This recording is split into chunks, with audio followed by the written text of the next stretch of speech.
And we're back with another edition of the I did it again like last week. Cosmic Cosmic Crossfire. And then I'll tell you what, there you go. If we wondered what that scraping sound is whenever I'm talking to you, it's basically the man, the myth, the legend behind Nintendo Quest.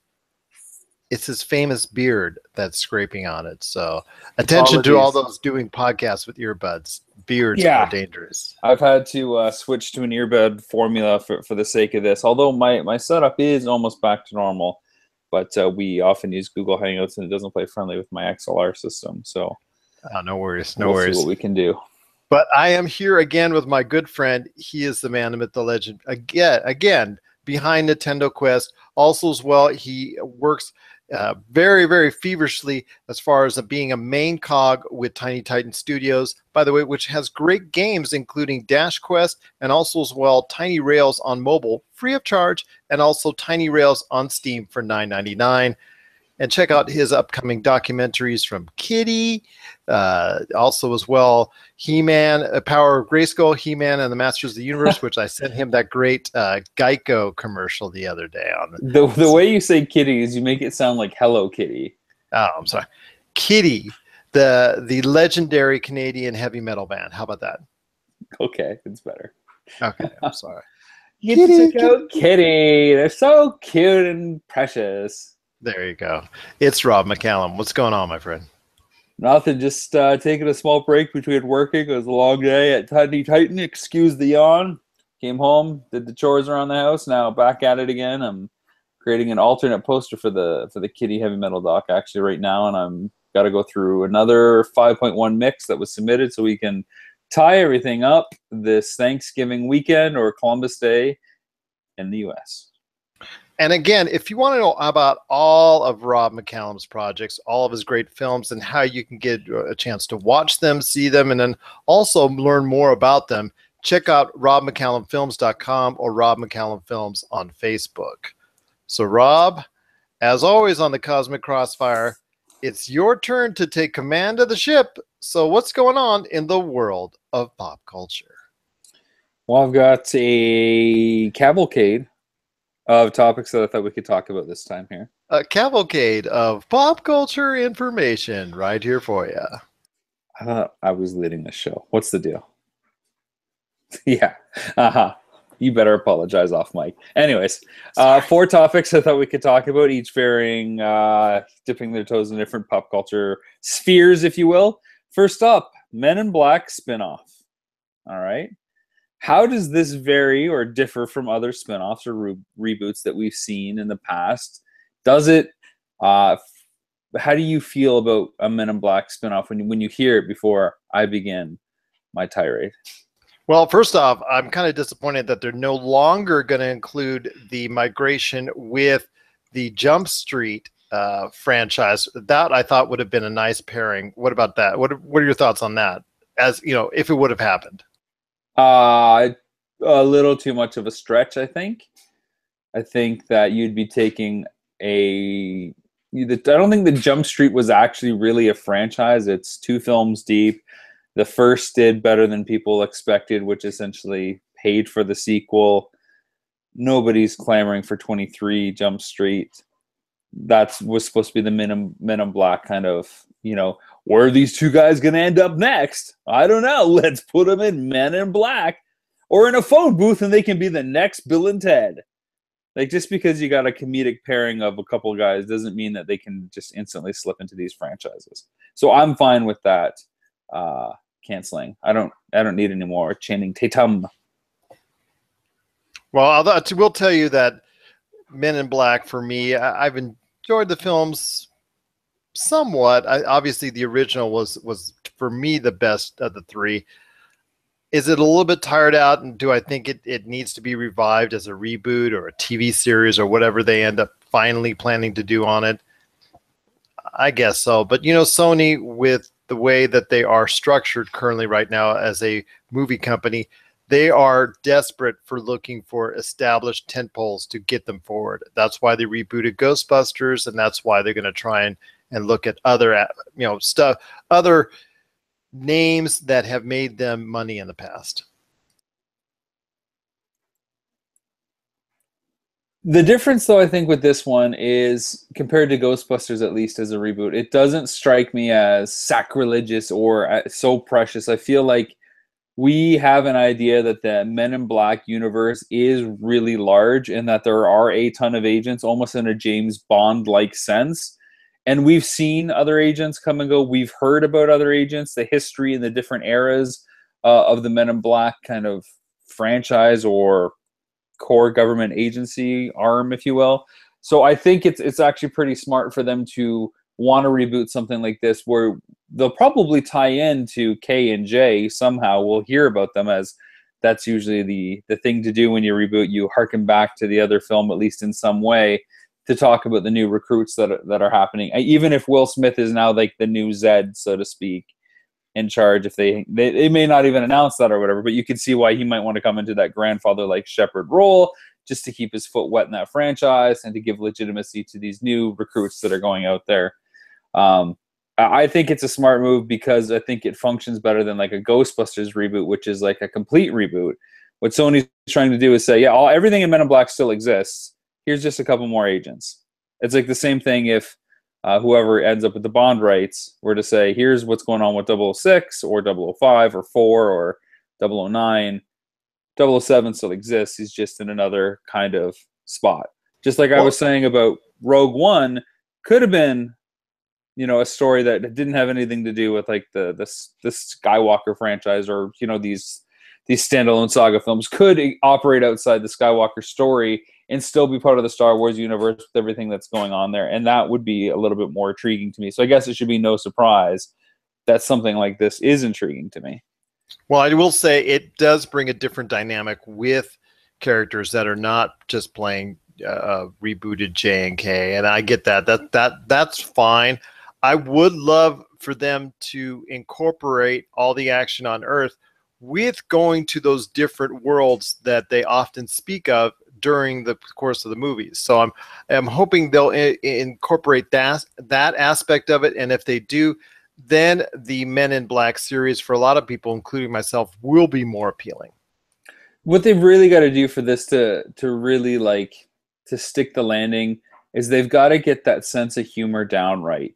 And it's a hard to identify kind of sense of humor because it's a little zany, a little wacky, a little gross, but still sci-fi and still somewhat detective-like noir procedural approach. It's X-Files, but it's slapsticky and almost Mad Magazine-esque a vibe to it. And actually, I mentioned Bill and Ted, and Ed Solomon was one of the writers on the original, I believe, the original book that it's based on, and he was also a writer on Bill and Ted and is penning the third Bill and Ted film if that ever gets greenlit. So you can see similar kinds of humor, this strange out there messing with the principles of the world. I just think if they can nail that sense of humor and have a decent story, I don't think the story held up for the second and third installments. The vibe was there for the second one, but it was the plot that let people down. So get that plot right, get it something that's a cool alien kind of threat with a little bit of a twist, and expand the universe without, having to ask us to leap through so many rings of Saturn to understand it, and then it'll be good. I don't need to go see other planets and stuff. I think we have enough ingredients with Men in Black trying to protect the Earth from the scum of the universe without having to go anywhere and have to explain new rules and how that functions. Keep everybody grounded here. I think that'll be fine, but I think as a spin-off and a reboot, it almost has the same chance of survival as like Jurassic World, where it's acknowledging the existence of the other ones, but it's trying to set something up within that same universe without it being a complete rewrite. So kudos to Sony for making this move, and double kudos for not trying to do a 23 Jump Street crossover, I don't know, Fantastico film. They should have taken The Rock and Zac Efron from Baywatch, and that would have been a little bit more interesting than Tatum and what's his name?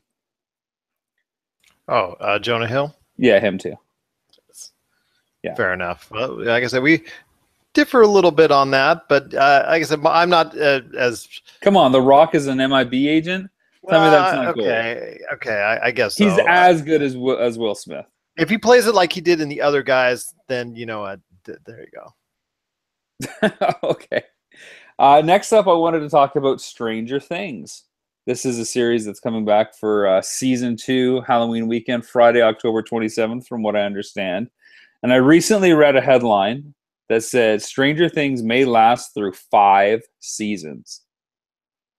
That's a lot of TV. And it got me thinking, what is the right amount of television before a show runs its course? We just got treated to Game of Thrones season 7, part 1. We saw Sopranos go through, I think, 6 seasons, part 1 and 2.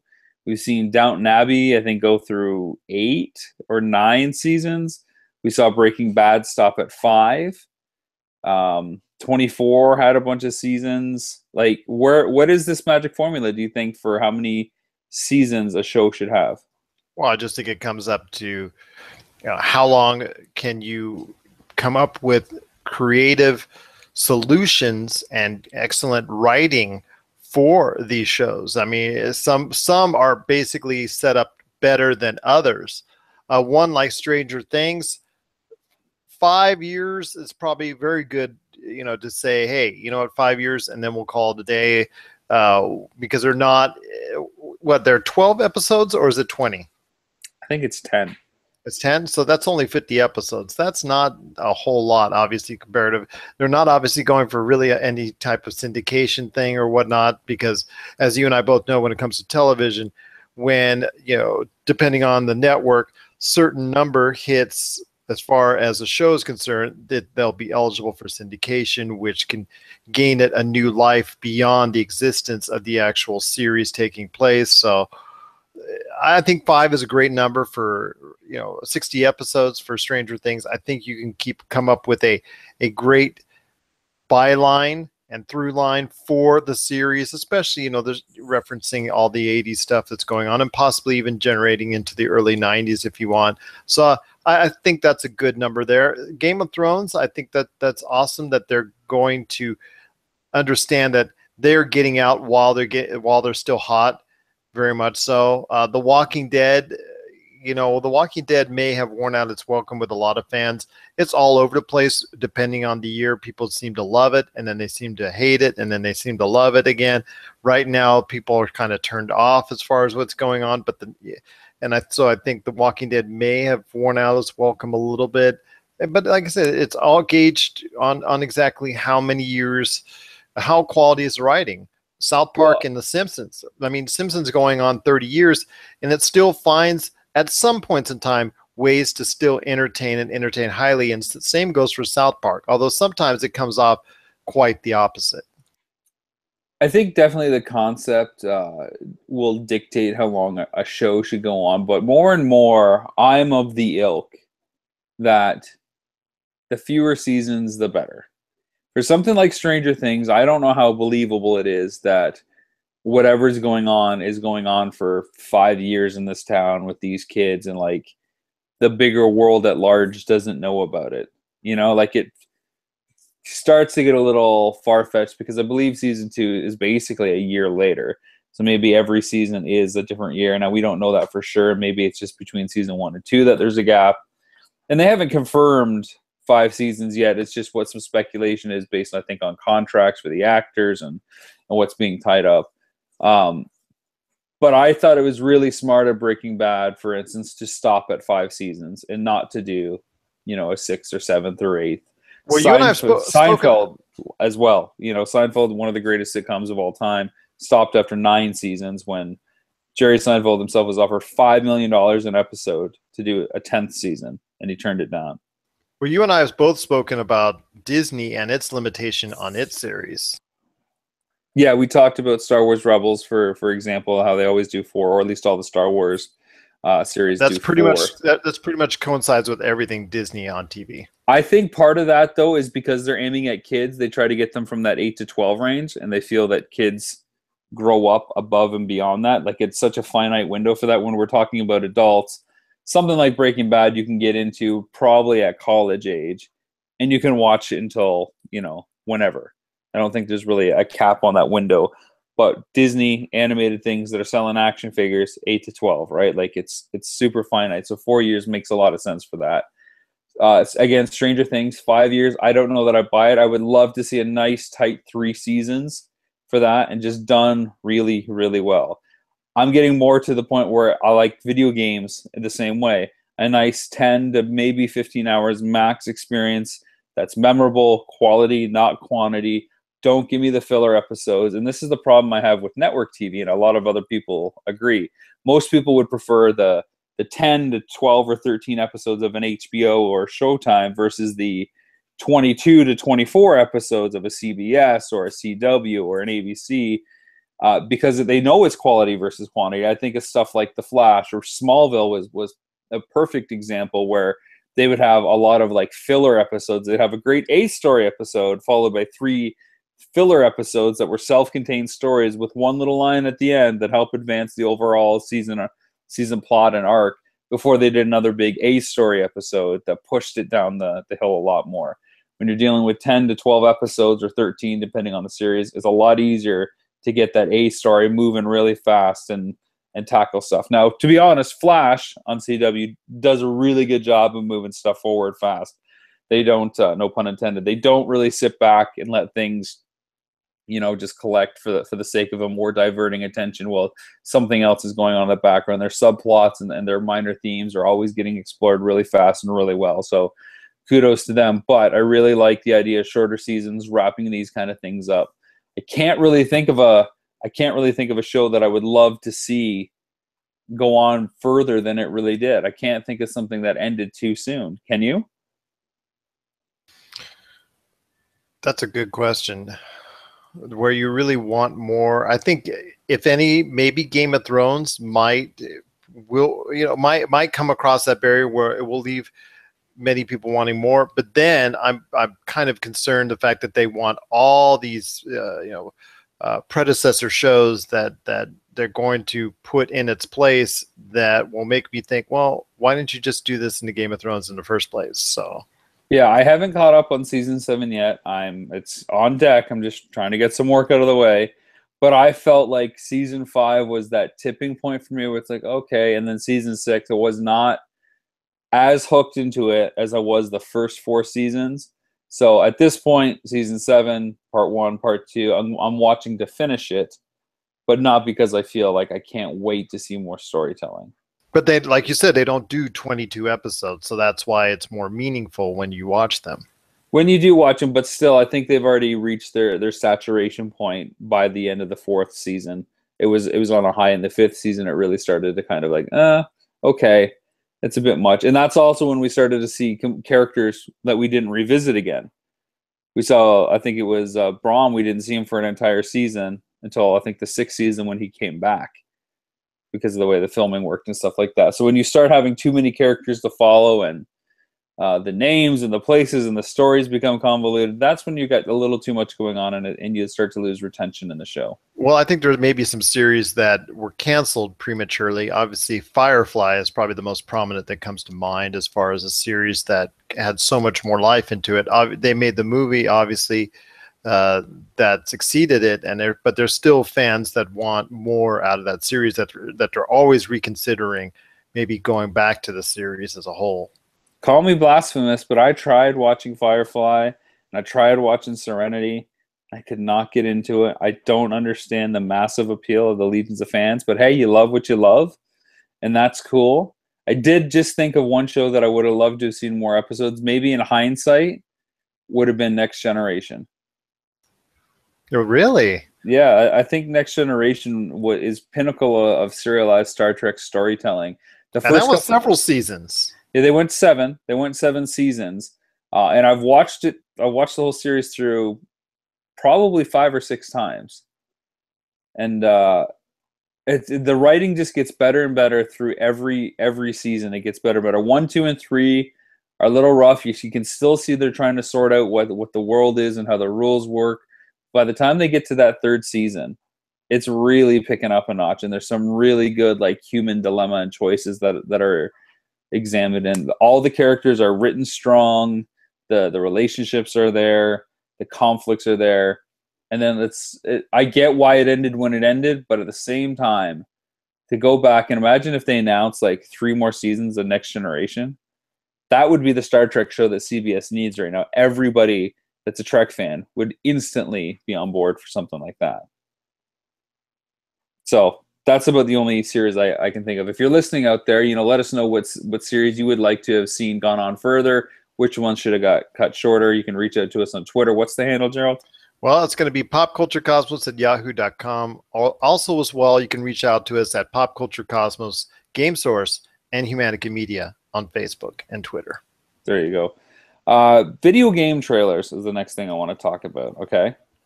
I saw a new trailer for a game called Total War. It's part of the Total War franchise. Are you familiar with it? Yeah, I haven't seen that one yet, but yes, I am familiar with the franchise. You're familiar with the franchise. Okay, so I saw a trailer for Total War Warhammer 2. Now, it just hit Steam, I think, at the end of the month, September 29th, I believe. Yeah, that I got the press release for, yes. Oh, okay. Did you get any press copies that you can shoot my way by chance? All I get from them is the press releases. I've asked for codes before, but they've kind of ignored my request. I get you. Okay. Well, moving on. It looks like a great turn-based, massive strategy war game. And this is the Warhammer franchise, their second entry, obviously designated by the sequel, but they've done stuff like Napoleon and Attila the Hun and so on and so on. And every iteration seems to get better, at least according to the reviews I've read on Polygon and IGN. And so I had to check this out because it's getting 9 out of 10 and 9.5, and it's just excellent storytelling. The single-player campaign is really epic and moving, and the multiplayer stuff is really good as well. So I go on to Steam, Gerald, and I find it on the page, and I look it up, a Total War Warhammer 2, and then the trailer starts playing. Trailer's, I think, a minute 45 or something like that, and it's all cinematic stuff. There is not 1 ounce of gameplay in that trailer. And I sat there thinking, okay, I read all these reviews, I saw all these scores. It's like, okay, so this has got to be good because there's a consensus out there. Whatever you want to invest into the review score, that's fine. But how do you really know? But how do I really know if those scores hold up? And then just to see cinematics, I feel like I still don't get any sense of what the game is and how it plays and how you control stuff. Now, is this because we are 8 chapters into the Total War franchise and people should just know how to play it, and I'm that new player coming in, and it is all about selling how this is a different Total War game versus Total War Napoleon? Or should we be expecting to see some gameplay and a trailer for a video game?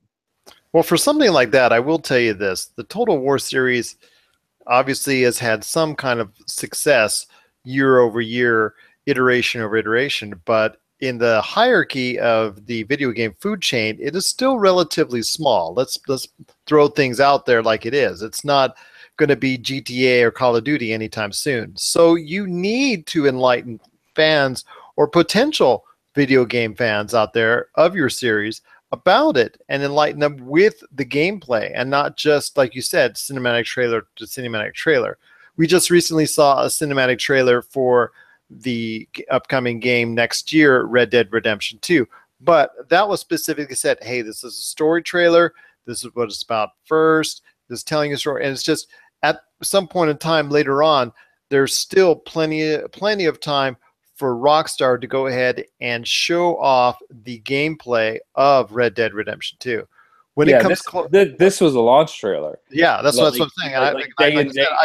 I got the press release for it, and I just didn't happen to see the trailer for it. But from what you're telling me, it's just when you're releasing your launch trailer and you're not showing the gameplay, you're showing the game. So people like you who may be on the fence may want to hesitate unless they actually physically go to a YouTube and check out streams, or a Twitter to check out streams, or do more research. But then again, you're asking all these players to go ahead and do their research before they want to commit their money. And not everybody has the time to do that.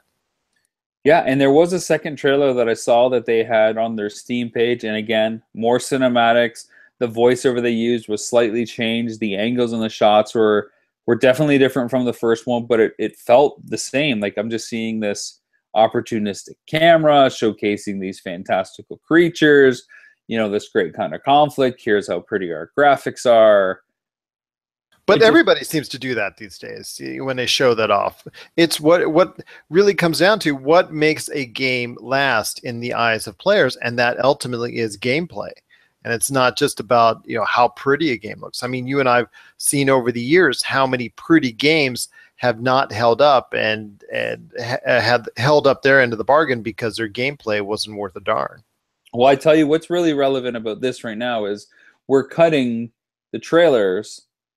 I use it plural because there's going to be a couple for Mutant Football League that's coming out. Now it's already launched in early access on Steam, and you basically get to see like a highlight reel of the Mayhem Bowl that's there, but you essentially get to see the full experience of what 100% gameplay is. Now, what we're going to cut will have some cinematics in it, but it'll also be gameplay heavy. It'll be probably 30% cinematics just to set the stage before we see the final kind of minute and a bit of full-on gameplay, so players know exactly what to expect with this wisecracking mutant monster, pigskin brawl that's unforgettable and easy to control and feels like home and makes you want to dive in there.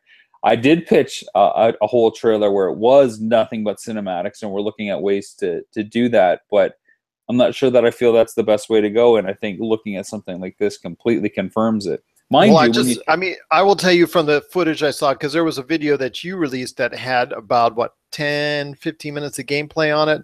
And I was watching that, and it's very reliant on gameplay mechanics. And there's very little bit of, there's a very small amount of cutscenes that interact with it. And they're very short, they're very concise, and there you go. The trailer should reflect exactly what the game actually will be representing. Otherwise, it's not a true representation of the game itself. It's funny you say that, but when we were back and forth amongst the team at Digital Dreams, we looked at stuff like Rocket League and Madden and Blitz and all these other arcade-heavy sports games. And Rocket League was the only one, literally the only one out of all those titles that for their trailers showed gameplay footage. And showed gameplay footage with the score HUD intact that didn't have it removed in favor of having something that looked more cinematic. So the popular trope for sports games, regardless of if it's based on a franchise or not, is to go 100% cinematic, believe it or not, surprisingly. And I don't know why that is, and that doesn't sell me. And I've seen the new Madden trailer with Brady coming out of the tunnel, and you're kind of following him from behind, and he's pointing, up to the crowd, and you see the fireworks and the confetti and stuff go off, and that doesn't sell me on a football experience. It might look sort of photorealistic, but it's not that much better than last year's entry. And if that's what this demo is showcasing, I don't know that you've succeeded. Or if the other Madden ad that they show constantly on the football games and whatnot, where they have the I guess, I don't know if it's famous rappers or famous players at this young man's house, and they've talked about how they had a Madden party, whatnot, and you only see at the very end some small play highlights, gameplay highlights at the end, which you will never get really a taste of unless you actually go physically, like I said, play the game or actually go ahead and watch some streams. But with Madden, that's a much higher echelon franchise, and a lot of people that have already played the series, or at least I'm aware of the series, or are interested in it, already know, have seen exactly the basics of the gameplay already. It's to me it's really akin to the old school days where you pick up the box and have to judge the entire game based on the screenshots, because the art on the front was doing all the heavy lifting for you, and it wasn't, it was much more painterly and artistic interpretation of what the game could represent. And I might know a little bit something about this, I guess, since I'm doing a series called Box Art about these game covers. Well, yeah, because as I just find that myself, I'm inadvertently pitching what's going on. Yeah, see, there was no trailers back in the day, where a lot of times we would just go like, oh, wow. Like, for instance, when PC gaming was really at a high in the late 80s, early 90s, and you would go to these stores. In fact, I worked at one time where you would just look down the aisles and you would just hold up the box, and you would have to make the call based off the box art. There might be some small screenshots in the back, but for the most part, you're basing it off, oh wow, this looks like they're going to be going after this huge treasure because I see this art and whatnot. We didn't have the luxury of going and seeing gameplay videos beforehand. That's why the introduction of gameplay videos and gameplay trailers, especially during the boom of the mid 2000s, was really quite enlightening as far as, and quite informative for players on exactly what games they should choose. And it's weird that a lot of the advertising materials stay away from that, despite in-game engines being better and better and more realistic, and the physics responding better and the look of that in-game stuff. They still go with these beauty shot trailers that I don't think quite set the stage. So, anyways, back to Total War. According to Steam Spy, it did incredibly well on the weekend. It looks like they netted over $20 million, which is pretty awesome for a game. Now, Sega's involved as a publisher, so they definitely have a little bit of might behind them in terms of marketing. So good for them. It really struck me as the number one game on Steam that launched in a genre that I really like, to not showcase some more in-game footage, especially when you're commanding, potentially hundreds of troops at the same time. Really interesting. But, if you are into real-time strategy games and you like the Warhammer stuff, definitely check it out because it does seem pretty cool. It does, and I like to see it succeed. I am going to check out the trailer, but obviously I'm going to check out, if I really am interested in, want to go ahead and look at the streams and the actual gameplay videos that the PR companies send ahead to other individuals outside of myself or you. But, that's... Maybe in the future we'll be able to get some more. I'm working on NASCAR Heat 2, but then again, like I said, that's a different story altogether. Next up, and the final topic for conversation on the cosmic Crossfire, is That was almost done with some heart there. It was almost done with some heart, a little bit. Is Apple's potential streaming service or distribution platform for their television production that they're dipping their toes in. It's rumored to be called Apple Video, since Apple TV is the hardware box that they have, and they never like to confuse things. So Apple Video, much like Apple Music, is set to come out. They only have 2 series out right now, and they are both tied to Apple Music, interestingly enough, because they have nowhere else to put them.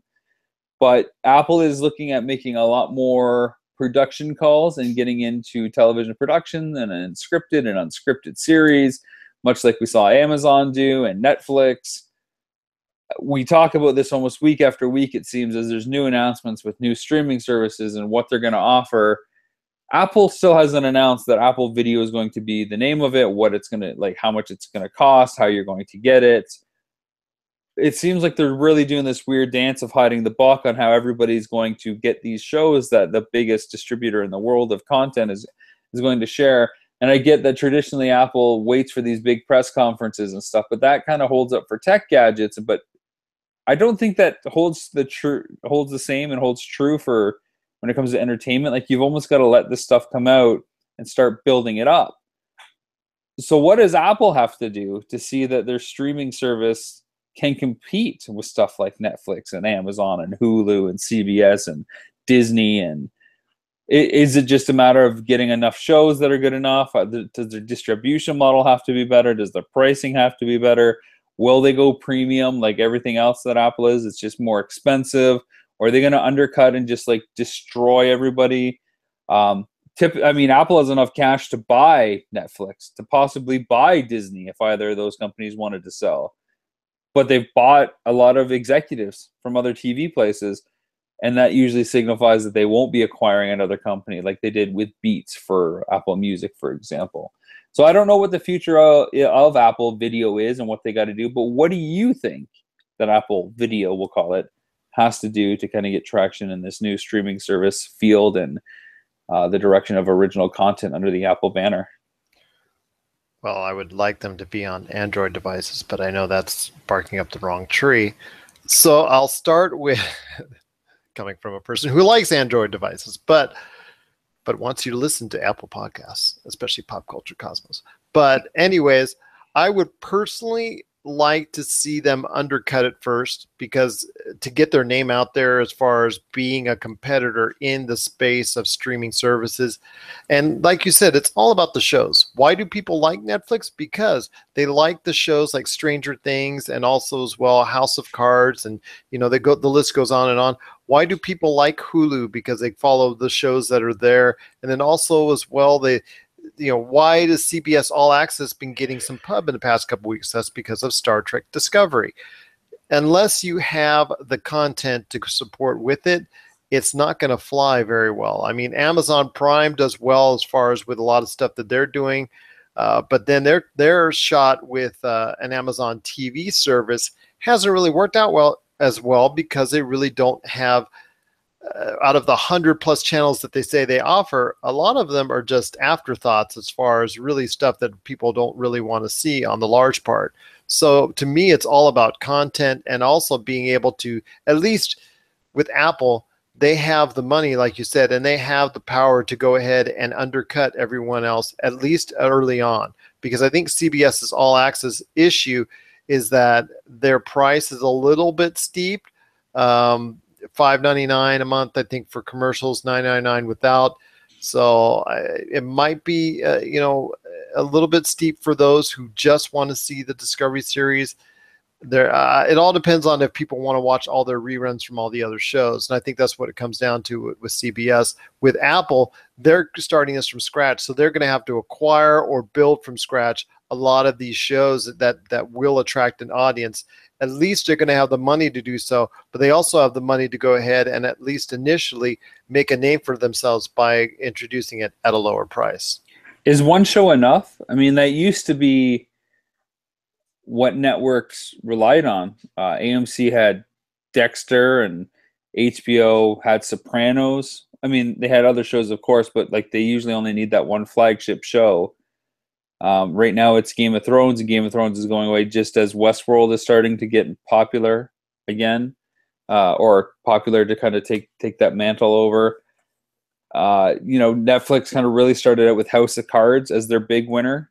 Now that has died down a little bit, and we've seen a few other big hits like Orange is the New Black and Stranger Things, of course. Is Star Trek Discovery enough for a CBS to make a name off of it? Does Apple? We're gonna find out pretty soon.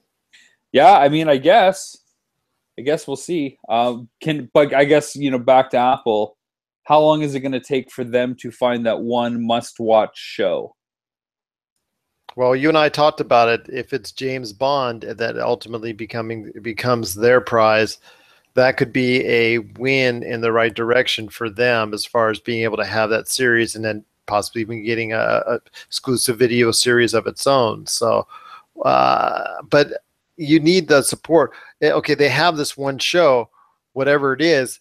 What else do you have behind it? Because people, once they're finished with streaming that one show or binging on it, exactly what else is there? At least CBS has the fact that you have access to thousands of shows. At least WWE, when you're watching it, whatever pay-per-view you're watching it for, at least you can continue watching because it has thousands of hours of programming.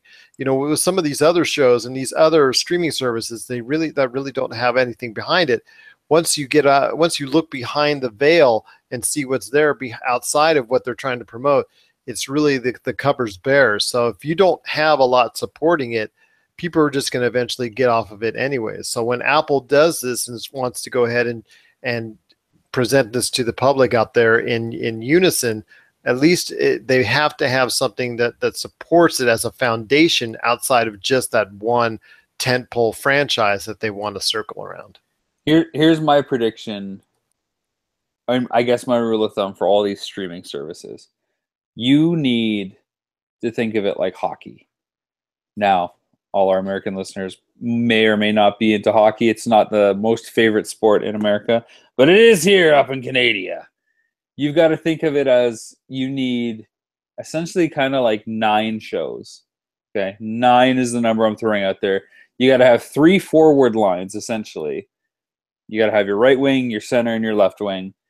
And you got to have each of these lines roll every 4 months, so that you always have 3 shows that are concurrently kind of piggybacking. So that you can keep people on your platform watching one thing to the next to the next.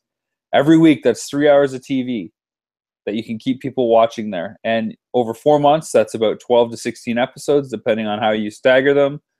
The next line can come in for the next 4 months after that, and then 4 months after that.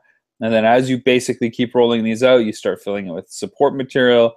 You start trying to see what other shows there are. So I think Apple has to come out swinging really hard. I don't think a James Bond series on its own is enough. I think they got to get some other massive production names and IP and really just cement who they are right away. Don't take chances. Hit a home run. You've got the power if you want to sign the players. Do it and show the industry how quickly you can be relevant and not, stumble with training wheels. That's what I'm saying for Apple. Yeah, and that's, like I said, that's a great idea as far as having that support. They have the money. It all depends if they want to commit to it, and if they do, they got to commit to it full board.